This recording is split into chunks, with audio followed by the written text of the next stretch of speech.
మత్తయి సువార్త 23వ అధ్యాయం. అప్పుడు యేసు జనసమూహములతో తన శిష్యులతోనూ ఇట్లనెను. శాస్త్రులను పరిసయ్యులను మోషే పీఠమందు కూర్చుండువారు కనుక వారు మీతో చెప్పు వాటినన్నిటినీ అనుసరించి గైకొనుడి. అయినను వారి క్రియలు చొప్పున చేయకుడి. వారు చెప్పుదురే గాని చేయరు. మోయశక్యము గాని భారమైన బరువులు కట్టి మనుషుల భుజముల మీద వారు పెట్టుదురే గాని తమ వేలితోనైనను వాటిని కదిలింపనొల్లరు. మనుషులకు కనబడు నిమిత్తము తమ పనులన్నీ చేయుదురు. తమ రక్షరేకులు వెడల్పుగాను తమ చెంగులు పెద్దవిగాను చేయుదురు. విందులలో అగ్రస్థానమును సమాజ మందిరములో అగ్రపీఠములను సంత వీధుల్లో వందనములను మనుషుల చేత బోధకులని పిలువబడుటయు కోరుదురు.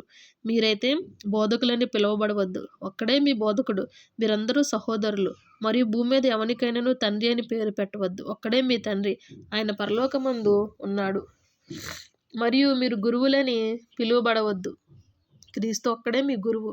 మీలో అందరికంటే గొప్పవాడు మీకు పరిచారకుడై ఉండవలెను. తన్ను తాను హెచ్చించుకొనివాడు తగ్గింపబడును. తన్ను తాను తగ్గించుకొనివాడు హెచ్చింపబడును. అయ్యో వేషధారులైన శాస్త్రులారా, పరిసయ్యులారా, మీరు మనుషుల ఎదుట పరలోక రాజ్యమును మూయుదురు.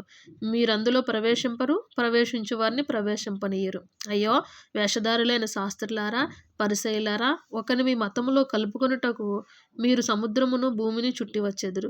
అతడు కలిసినప్పుడు అతన్ని మీకంటే రెండంతలు నరకపాత్రునిగా చేయుదురు. అయ్యో అందులైన మార్గదర్శకులారా, ఒకడు దేవాలయం తోడని ఒట్టు పెట్టుకుంటే అందులో ఏమీ లేదు గాని దేవాలయంలోని బంగారము తోడని ఒట్టు పెట్టుకుంటే వాడు దానికి బద్ధుడని మీరు చెప్పుదురు. అవివేకులారా, అందులారా, ఏది గొప్పది? బంగారమా? బంగారమును పరిశుద్ధపరచు దేవాలయమా?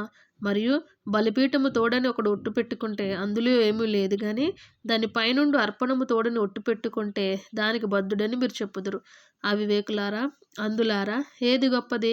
అర్పణమా? అర్పణమును పరిశుద్ధపరచు బలిపీఠమా? బలిపీఠము తోడని ఒట్టు పెట్టుకునివాడు దాని తోడనియు దాని పైనుండి వాటన్నిటిని తోడనియు ఒట్టు పెట్టుకొనుచున్నాడు. మరియు దేవాలయం తోడని ఒట్టు పెట్టుకునివాడు దాని తోడనియు అందులో నివసించు వాని తోడనియు ఒట్టు పెట్టుకొనుచున్నాడు.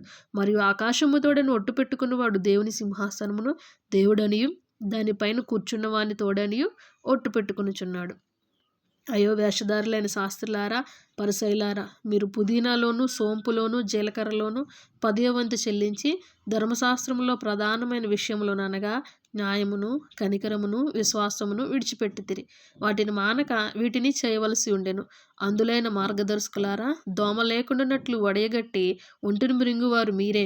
అయ్యో వేషధారులైన శాస్త్రులారా, పరిసయ్యులారా, మీరు గిన్నెయు పళ్ళెమును వెలుపట శుద్ధి చేయుదురు కానీ అవి లోపల దోపుతోనూ అజితేంద్రియముతోనూ నిండి ఉన్నవి. గ్రుడ్డి పరిసయ్యుడా, గిన్నెయు పళ్ళెమును వెలుపల శుద్ధియగునట్టుగా ముందు వాటి లోపల శుద్ధి చేయము. అయ్యో వేషధారులైన శాస్త్రులారా, పరిసయ్యులారా, మీరు సున్నము కొట్టిన సమాధులను పోలి ఉన్నారు. అవి వెలుపల శృంగారముగాను అగపడును గాని లోపల చచ్చిన వారి ఎముకలతోనూ సమస్త కల్మషముతోనూ నిండి ఉన్నవి. అలాగే మీరు వెలుపల మనుషులకు నీతిమంతులుగా నగపడుచున్నారు కానీ లోపల వేషధారణతోనూ అక్రమముతోనూ నిండి ఉన్నారు. అయ్యో వేషధారులైన శాస్త్రులారా, పరిసయ్యులారా, మీరు ప్రవక్తల సమాధులను కట్టించుచు నీతిమంతుల గోరీలను శృంగారించుచు మనము మన పితరుల దినముల్లో ఉండిన ఎడల ప్రవక్తల మరణ విషయంలో వారితో పాలివారమై ఉండకపోదుమని చెప్పుకొందురు.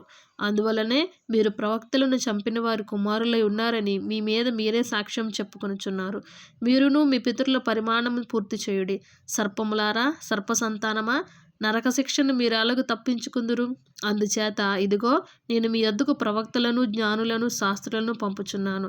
మీరు వారిలో కొందరిని చంపి సిలువ వేయుదురు. కొందరిని మీ సమాజ మందిరములో కొరడాలతో కొట్టి పట్టణం నుండి పట్టణమునకు తరుముదురు. నీతిమంతుడైన హేబేలు రక్తం మొదలుకొని బలిపీఠమునకు దేవాలయమునకు మధ్య మీరు చంపిన బరకయ కుమారుడగు జకర్యా రక్తము వరకు భూమి మీద చిందింపబడిన నీతిమంతుల రక్తమంతయు మీ మీదకు వచ్చును. ఇవన్నీ ఈ తరము వారి మీదకి వచ్చినని మీతో నిశ్చయముగా చెప్పుచున్నాను.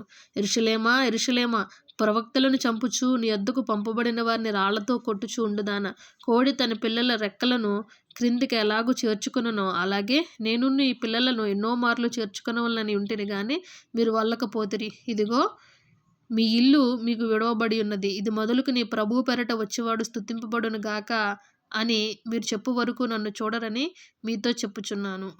ఆమేన్.